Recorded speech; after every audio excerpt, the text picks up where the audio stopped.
Welcome, intellectuals, to Tan's Two Cents podcast, where we deep dive into the intricacies of government contracting and the transformative power of innovation. I'm your host, Todd Wilson, and today we're joined by a very special guest, Ken Bible, the former CISO of the Department of Homeland Security. Ken, it's great to have you here with us today, and I'm so glad to speak with you since retiring from DHS. And it seems so long ago when we met at the Marine Corps Association Awards dinner. So, Ken, thanks for joining us and say hello to our intellectual listeners and tell them a little bit about yourself. Tom, thank you. I love this title of intellectual listener. So thanks for that. I don't know that I consider myself to be up to par with that standard, but it's nice to be able to come back and be in this side of my government employment. But as you say, just finished my federal career after 39 years, both in the Department of Defense and Department of Homeland Security. But just a real pleasure to be able to come and talk with you. Certainly being an engineer by degree and then working through the acquisition community and in the IT world for 20 some years, and then being in the CTO and CIO roles, and then finally as a departmental CISO. It's been kind of a wide and wandering path to get to this point. But I think it's really fun to contemplate how fast 39 years really went, but and frankly how much has changed in that time frame, which I think is really part of the discussion today, is just how rapidly things have changed, or maybe what is old is new again. We'll have to see how that plays Right? Bell bottoms come back, tie dye comes back, out. Oh, things tie in dye maybe. contract. I don't know about bell bottoms though. I don't know. I never looked Yeah. really good in bell bottoms. No, and you and I both have a technical background, which is always, kind of interesting about when people ask, how did you get into government contracting? Like how did you get into this business? And I always like to start off straight out of the gate saying, I'm a trained chemist. I'm a degree chemist and political science major. Yeah, yeah. And so I didn't go to school for this, but there's definitely something about this industry that really kind of attracts people from a technical background. Yeah, and going back to the point about government contracting, right? That wasn't my forte.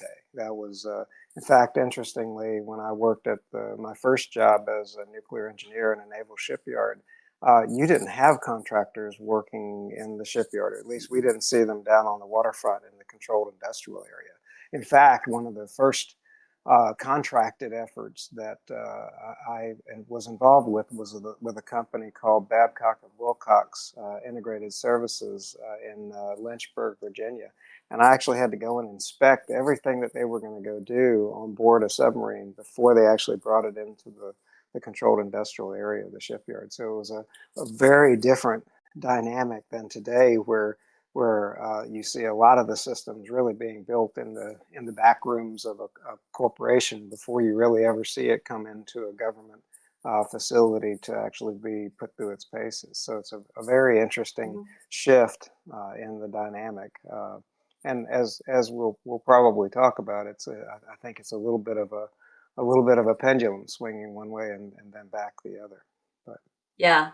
And nowadays you can't even recognize who's a contractor versus who's a government, we work absolutely, so hand in hand now, which absolutely. I think is a very great collaborative shift and I Well, think in the right direction. there's pros and cons. And this may go back into how do you write contracts. So I don't want to jump ahead, or how do you optimize for it. But one of the interesting articles that I've been tracing, and in my time at Homeland Security, one of the key issues that started to stand out for me was this whole cyber supply chain risk management construct, and how Mhm. did industry bear responsibility for making sure that their products were designed securely up front, and that there was integrity through the design and build process, so that the final product actually could be relied upon by the government. And I think the article that was recently very interesting to me is that because of things like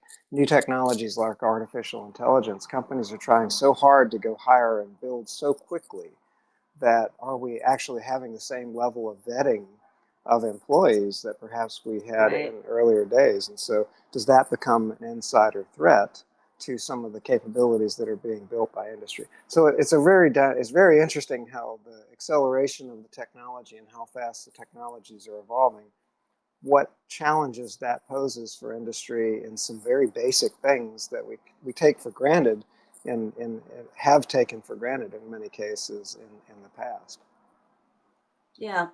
No, and this really does kind of touch on my opening question to you, considering you do have a career that spans several decades in both DoD, FedCip. Hey, I'm there in 2 decades too, so I'm not too far behind you. So Yeah, d- yeah, don't let my Asian youthfulness, like yeah. you know, uh, fake people out thinking that I'm new to government contracting. But yeah, like I get a lot of customers who are always asking, how different is DoD versus Intel versus FedCip? And you've worked, in both arenas throughout your journey. Like, how do you think the environment, the culture, the challenges that the DoD and the FedCip agencies face, how do they kind of compare and contrast?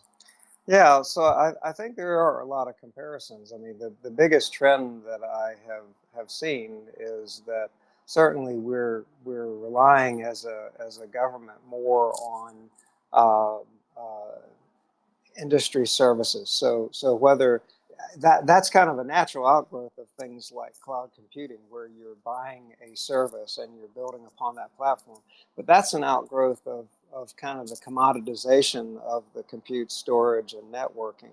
That I shouldn't have to go spend tremendous amounts of government labor, either in the DoD or civilian side, at least in the back office business side of things. I shouldn't be spending tremendous resources in that area. I should be spending it on the capabilities that are being delivered on top of that infrastructure, on top of that compute storage and networking. But I do think that um, whereas back when I first started my career, if I started as an engineer, I was on the drafting board. I was actually doing design. And I do sense that we had a pendulum swing through the 90s where the mantra was kind of like, hey, industry can do it better, and government really needs to go kind of provide the what, and let industry kind of go bring the best solutions to the table. But I don't know that we really understood how to go properly frame that in terms of requirements. And I'm not being pejorative of the contracting community, because they're just trying to go do what their bosses are telling them, right? Give me a Mhm. contract with a company to go staff up a program office, or get me a contract with an omnibus that I can go to the contractor and say I need something that does something like this. But the ability to actually define the requirement with enough specificity that you get predictable outcomes has been a challenge. And we kind of saw that through through the 2000s. Certainly after 9/11 and the start of the war on terror, it was kind of a ollie ollie, all is free. There's lots of money flowing into the environment, and very loose requirements in terms of what needed to be done. And so I think what you saw was you moved from a very military specification type environment in the early 90s and the 80s, what we kind of grew up in federal service, into this kind of environment where, hey, we want to see what industry can go do, and so let's not burden industry with a bunch of tight requirements or specifications. To now, we're kind of seeing that there's a little bit of a desire to go have a more discipline around those requirements because of things like the cybersecurity risks associated with these products. And so we really want to have more control, whether it's the ability to know that industry is properly secured themselves, whether that's the cyber hygiene work I was doing at DHS, or what DoD is doing with their cybersecurity maturity model certification. It was more about, hey, how do you make sure that they're doing the right things on the industry side of the fence? And the same thing in terms of I think, more hardware and software products with the Secure by Design initiative that CISO pushed out, is how do you start to, and actually the National Cybersecurity Strategy, which kind of says, hey, we want to go hold the people that are most able to influence the outcome accountable for the outcome, that security outcome. So it's putting more of the more tightly defined requirements around cybersecurity, at least, on industry. So again, the pendulum's kind of swung from, hey, the government's going to provide this very detailed military specification all the way through a process where now we got very lax, in my mind, that's my opinion, very lax in terms of how we define the requirement. And now we're seeing it swing back into that Hmm. kind of more defined requirement, or more desire to go have better defined requirements, particularly around cybersecurity, and the fact that software is making up such a huge piece of the functionality that's being delivered by industry. So we're seeing that pendulum kind of swing back the other way. What I don't necessarily see is that the government is kind of stepping up its role in terms of guiding that um, guiding that requirements process for industry, and that goes to, I think the fact that we do see great advantage in letting industry kind of build out products, build out services for the marketplace, and then see how the government can use them. I don't know that we've got it quite right in terms of how we acquire that, because there's a big difference between building a prototype and fielding something out to 5 or 50 or 100 people, Right. and building something that's going to service 100,000, 200,000 individuals. So those are very different programs, and they Yeah. require much much more rigor and many more disciplines to effectively deliver on that higher end than maybe in a prototype phase. So we, we, we don't want to mix up, rapid prototyping with actually fielding out a capability for a major organization. Right.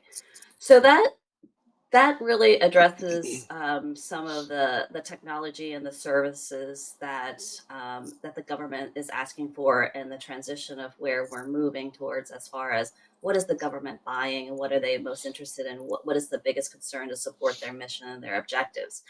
Um, is there, in your opinion, um, much different from the end customer perspective, right? DoD customers, and the DoD follows the DFARS, FedCiv follows the FAR, and then you've got the FAA, who has their own set of like quasi, like we're far, we're not far, type of regulations, and their missions are kind of different. So Yeah. it's really difficult for industry when you say, I sell IT services or cybersecurity, whatever it might be that they sell, or that their specialty of their services are, to know, how do you apply or address the requirements and the concerns of the DoD, vices FedCiv, vices Intel, because their need and their end user needs are so different. Is there one common thread or commonality, regardless of industry, that you would say is the core of what all agencies are kind of looking for, or are they just vastly different because of their missions? Well, I think that I experienced some of this at DHS, because you had an organization in Yeah, DHS that had within it everything from the Coast so Guard to many. the Secret Service to Yes, Customs and Border Protection to ICE to, it was just a myriad of agencies with different missions. And I don't know that I would want to try to speak to it in every nuance of the differences between them. But from a cybersecurity perspective, which was kind of where I was spending a lot of my time, got it. what I got concerned with is I started to kind of work through this supply chain risk piece, and the cyber supply chain risk was the fact that we wanted to try to go put a requirement in a contract that said you have to go click off these controls. It was a compliance based kind of approach, which is comfortable for contracting, because now I can measure it. I can say, yes, either I did it or I didn't do it, and having some sort of a written standard that I would say that I'm meeting, whether it's NIST 171 some other standard based approach. And this was what was a little bit different about when I came into DHS and started looking at the supply chain risk problem. What I started to realize was it was less important that they used any particular standard, but that whatever standard they chose, number one, they actually did pick a standard, and two, that they actually executed it.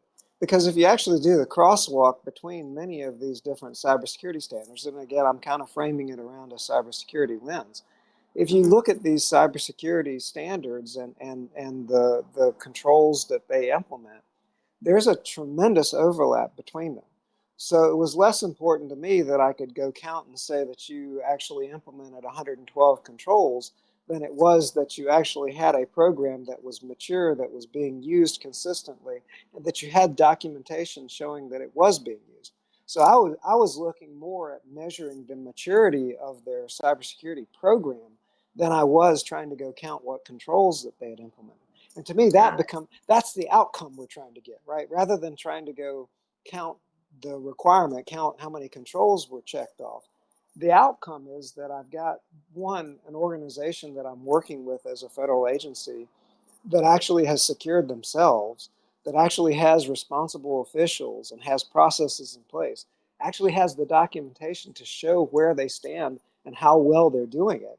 And if something bad happens, they're actually a partner with me to respond to it, right? So, Hmm. so one of the things that I truly enjoyed about my tenure at DHS was that I had a dialogue with CISOs with major companies around the country, and it was fascinating to kind of talk with them about how did they approach some of these things, and so what were some of their struggles. And many times, going back to that whole mentality of we tended to want to move fast to put a feature out rather than necessarily thinking about the cybersecurity of it. Um, how does that cybersecurity official in industry actually influence that decision about these new features? And that's just on steroids right now, I think, in terms of the artificial intelligence space, because industry is trying to jockey so quickly to go get into position Every to be competitive, right? And so Everybody is the racing to be the first, exactly. of And everything, and being the first is not necessarily like a really great thing to do. no, well, and trying to figure out how do you do it in a Responsible. responsible way, right? Hmm. Because putting the feature out first doesn't necessarily mean that that's the best thing to do. We've kind of seen that, not picking on any individual company, but Microsoft tried a chatbot several years ago that didn't turn out so well. So they're doing better with OpenAI and what's happening with Chat GPT and the like, but there's a lot of pitfalls associated with these new technologies. And not saying I'm not one of the deniers that says, hey, we shouldn't be adopting these new technologies. I'm just saying let's be open-minded, let's be sober and open-minded about the risks and do our best job to be able to articulate them to a board of directors or to the investors in a company to say, hey, we're going to take a different Hmm. path. We may get there a little bit later, but we're going to be better because of it.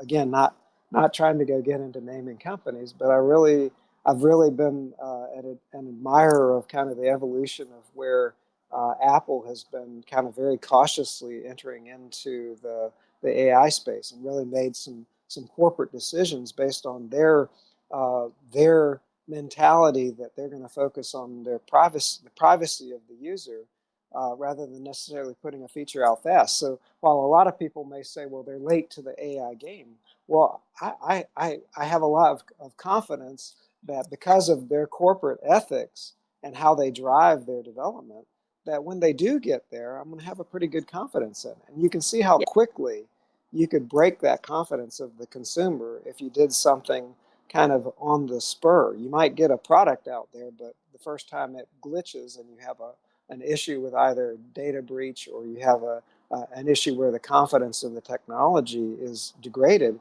now you've degraded that whole Yeah. corporate ethos. So, so you are touching on so many different topics that we're going to be hashing out, and I can't believe you went there. I think, Ken, retirement suits you. You Let's do? just say it does. Like you're being very unfiltered, very candid. I love the side of Ken. So you heard it here, intellectuals. The new side of Ken Bible, the unfiltered version. Well, Um, I want to be, it's been you hope that you're helping future generations of people who are going to be in your spot to develop a framework to think about problems, right? And Yeah. I've always maintained that that was the power of, you know, public service, was that we got put in positions very early in our careers where we had responsibility for huge things. And so you got to have a good framework to start with to think about the problem, not just as, you know, can I do this, but should I do this, Should I do right? it? Yeah. Yeah. I ask that question a lot all the time is, yes, I know that you can, and yes, I know that you're smart, but should you, Right. should you pursue this? Is a whole other different topic. So, let's like, I feel like we've gotten into the meat of so much already, but this is just like a teaser, intellectuals teaser into the rest of this episode, which is so like, put your seatbelts on because, uh, we're going to be tackling some really kind of controversial and interesting topics here. So, but I will put it out here before we move on. One side thing is that Apple versus Google, Android versus iPhone. You went there. I am a true diehard Samsung person. So yeah. Anyways, you can keep your Apple comments to yourself, but we might have to take off gloves later on about that.